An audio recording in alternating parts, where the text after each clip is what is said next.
Je m'appelle Alexandre Bach, je suis chercheur postdoctorant dans l'équipe de Stéphanie Bollack et Éric Leguerne qui travaillent sur la génétique des épilepsies focales. Alors il y a deux termes importants là, il y a focale, c'est-à-dire que les crises vont avoir une origine bien localisée dans le cerveau, comme dans le cortex, et ces crises sont caractérisées par une hyperactivité des neurones, qui sont vraiment les cellules nerveuses dans le cerveau.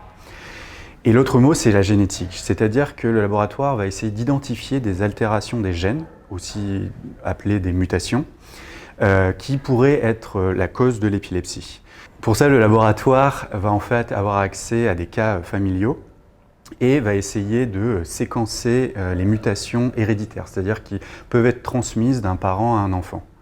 Et récemment, le laboratoire a identifié un gène, DEPDC5, qui, à l'heure actuelle, est le gène le plus fréquemment muté dans les épilepsies familiales focales.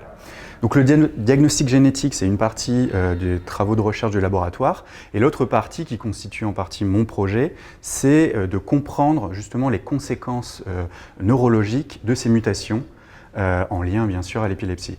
Et du coup, plus précisément, je m'intéresse au gène DEPDC5. Je vais regarder principalement sa fonction au niveau des neurones corticaux. J'ai d'ailleurs identifié des altérations structurelles, mais aussi des altérations électrophysiologiques, c'est-à-dire au niveau de l'activité électrique de ces neurones, grâce notamment à la plateforme d'électrophysiologie qui est présente à l'Institut du cerveau. Et le deuxième aspect qui m'intéresse, c'est une conséquence tragique de l'épilepsie, c'est la mort subite inattendue liée à l'épilepsie, qu'on appelle aussi SUDEP en anglais. Le mécanisme pathologique de la SUDEP n'est pas complètement connu à l'heure actuelle. On sait qu'il y a forcément des altérations neurologiques, mais il pourrait y avoir aussi des altérations cardio-respiratoires.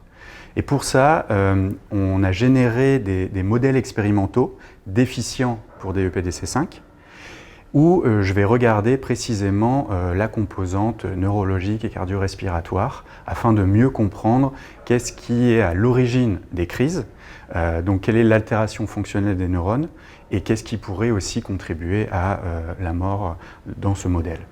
Et la perspective de ces travaux, c'est d'essayer de comprendre l'origine de ces altérations pour pouvoir essayer de réverser ces altérations et potentiellement proposer un traitement pour prévenir des crises et qui peuvent avoir une issue fatale.